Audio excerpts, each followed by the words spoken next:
Bonjour à tous, j'espère que vous êtes tous très bien. Aujourd'hui on se retrouve pour l'analyse de la dernière ronde de ce tournoi de Vincennes. Je suis pour l'instant en tête de ce tournoi, je suis à 4 points sur 4, ex aequo avec deux joueurs, Alexandre Bouget, Maître Feed et Yega Kafsiyan, classé 2100 et quelques. Et je suis donc table numéro 1 entre le Maître Feed Alexandre Bouget avec les pièces noires et l'autre joueur à 4 sur 4, joue contre le grand maître Slim Melkodja, table 2. Ça paraît peu probable qu'il arrive à gagner cette partie, donc on peut se dire avant la partie que si je gagne cette dernière ronde, je suis sûr à quasi 100% de gagner le tournoi. Mais je joue pas un joueur facile. Alexandre Bouget, bon, maître fit 2145, mais c'est un joueur qui normalement est plutôt vers 22, 22,50. Cet été, il a fait des tournois à l'étranger, il a perdu pas mal de points contre des petits Indiens. D'ailleurs, au moment où je vous parle, il est déjà de retour à 2170. Bon, il va remonter à plus de 22 normalement. Mais ok, c'est pas facile avec les pièces noires pour cette dernière ronde. Et avant la partie, il avait un projet d'application, je vous en parlerai plus tard, j'ai pas encore toutes les infos. Et on a parlé un peu, et du coup on a découvert les appareillements en parlant. Et il m'a proposé de faire match nul. Donc je me dis ok, je réfléchis un peu, je regarde un peu le classement, je vois un peu qui est premier avant la ronde. Je me rends compte que j'ai le meilleur des partages, je suis premier avant la ronde. Euh, mais que c'est risqué. C'est risqué parce que potentiellement on peut se retrouver 5 ex aequo à 4,5 sur 5. Et dans un tournoi avec si peu de rondes, le départage il change très très vite. Le départage par rapport à nos adversaires qu'on a battus. S'ils gagnent des parties, t'as un meilleur départage. S'ils perdent, t'as un moins bon. Dernière ronde, si ça se trouve, les adversaires ils vont tous perdre, tous gagner. C'est un peu la loterie. Donc je réfléchis un peu, mais je me dis ce matin, j'ai une partie très longue. J'ai terminé il y a à peine 20 minutes avant la reprise. J'ai été le dernier dans la salle. Vous avez vu la finale totalement folle contre le candidat maître. C'était chaud. Je suis fatigué. Et un joueur qui est censé être peut-être plus fort que moi, il a les pièces blanches, j'ai un meilleur départage pour se faire match nul. J'ai réfléchi, je lui donne ma réponse avant la partie, et vous allez voir si j'ai accepté ou si j'ai refusé. Juste avant, n'hésitez pas à liker la vidéo, vous abonner si ce n'est pas encore fait, et mettre un petit commentaire, et c'est parti. Il me joue donc D4. Et je réponds D5, il joue C4, je joue E6, cavalier C3, A6. Le Magnus Queen's Gambit qu'on a retrouvé aussi à la première ronde de ce tournoi, pour ceux qui sont intéressés par l'ouverture et qui n'ont pas encore vu la vidéo. C'est contre un joueur classé 1800, j'avais gagné cette partie en 25 coups, pour ceux que ça intéresse. Je fais donc pion prend D5, pion prend D5, cavalier F3. C'est la ligne principale, je joue donc cavalier F6, c'est ce qu'on avait déjà joué à la première ronde. Fou G5, fou E6, on est totalement dans la théorie. E3, cavalier BD7, fou D3, fou D6. Et mon adversaire de la première ronde avait jeu petit roc, petit changement pour Alexandre Bouget. Il me joue dame C2 avec un petit piège mignon. Bon, il retranspose dans la théorie si on fait H6 fou H4, petit roc, ça retranspose dans la théorie. Mais le piège à ne pas tomber dedans, c'est de jouer petit roc direct sans faire attention à la subtilité et de se prendre fou prend H7 parce que je peux pas reprendre à cause du clouage et je vais donc juste perdre un pion. Donc attention à ne pas se précipiter sur petit roc. Je fais donc bien H6. Il recule donc en H4, petit roc.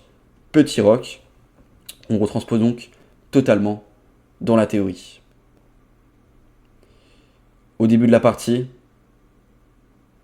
j'ai accepté de faire match nul avec lui. On s'était dit que je proposerais match nul après le 10e coup.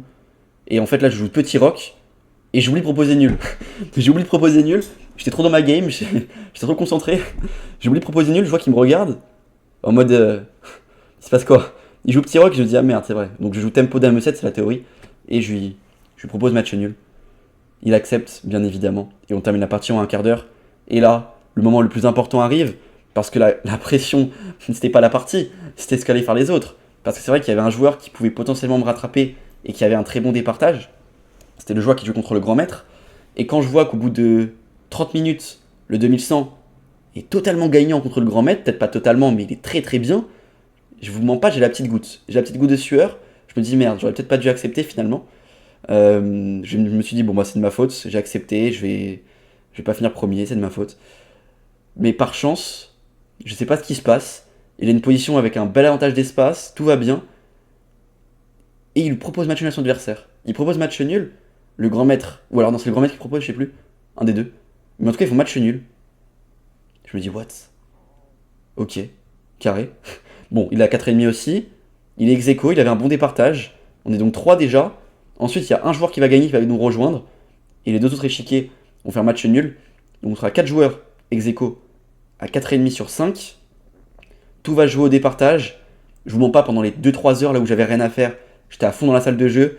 Je regardais tous mes anciens adversaires, voir s'ils gagnaient. Je leur mettais gros pression du regard. Vous n'avez pas le choix, vous devez gagner. Il y a 350 € en jeu. Là, je vais partir une par une. Le premier, il gagne. Le deuxième, il gagne. Le troisième, il gagne. Tous mes adversaires ont gagné, sauf un, il a fait match nul. Donc quand je vois que j'avais déjà un très bon départage, j'étais premier avant la ronde. Ils font 3,5 sur 4 mes adversaires. Je me dis, ok, mais en fait, je suis sûr d'être premier. Et là, je me dis, mais je comprends pas la décision de mon adversaire de cette dernière ronde de me proposer nul. Il a les blancs, il est titré. Il a un mauvais départage, il est troisième au départ. Même ceux qui peuvent le rattraper, s'il fait match nul, ils ont un meilleur départage. Je me dis, c'est très risqué de sa part de faire match nul. Ou alors c'est parce que je fais peur. Je sais pas, un des deux, mais c'est risqué en tout cas. Mais et ouais. Le classement sort. Et je finis donc premier de ce tournoi de Vincennes avec 4,5 points sur 5, en ayant fait seulement 3 imprécisions dans l'ensemble du tournoi. Un tournoi parfait. Je termine donc premier. Je vais vous mettre la grille américaine de ce tournoi. Je termine premier devant un maître, devant un grand maître, devant des maîtres vides. Le maître, il a arrêté après avoir fait 2 nuls. Il a tenu très loin. Mais voilà. Je termine donc premier de ce tournoi avec une perf à plus de 2300. Je ramasse 44 points Elo. Je suis 2161 au moment où on se parle. Enfin, au 1er octobre. Depuis, j'ai encore joué une partie. On verra si mon classement a bougé. Mais je termine donc premier. Très content de cette première place. Premier tournoi de partie donc que je gagne, mais aussi du niveau de jeu dans le tournoi, parce que c'était important de se rattraper après des mauvais tournois cet été. J'ai fait un bon tournoi à Chambéry, je fais un bon tournoi à Vincennes. Maintenant, j'ai une partie en Belgique que vous verrez dimanche sur YouTube. J'ai aussi 2 parties en N1 que je vais jouer ce week-end, samedi et dimanche. Au moment où je vous tourne la vidéo, je ne les ai pas encore jouées, mais je vais en jouer 2 ce week-end. Donc voilà, il y a 3 parties d'interclub qui arrivent, 3 parties contre des joueurs à 2100 et quelques. Donc des joueurs que je suis censé battre maintenant, si je veux passer 2200, 2300. On va voir si j'y arrive. Mais voilà, c'est un tournoi très propre. Ça fait extrêmement plaisir. Je ramasse aussi 350 €. Ça fait du bien au budget pour peut-être financer des tournois. J'ai des projets de tournois à l'étranger, notamment un tournoi en Autriche peut-être en décembre. Voilà, je regarde un peu des petits tournois comme ça sur une semaine à l'étranger. Ça me chauffe bien. Mais bon, faut qu'il y ait l'argent qui suit aussi. Donc voilà, ça fait du bien. Ça fait plaisir. Donc voilà, premier tournoi de partie long gagné. Ça fait, ouais, quand j'ai vu la grille américaine, tu pouvais me dire ce que tu voulais. Conversation random, je souriais. J'étais trop heureux. J'étais trop heureux. Ça fait trop plaisir. Après un hyper mauvais été, ça fait plaisir. Ça fait trop plaisir. Je termine donc premier, je sais pas quoi dire d'autre.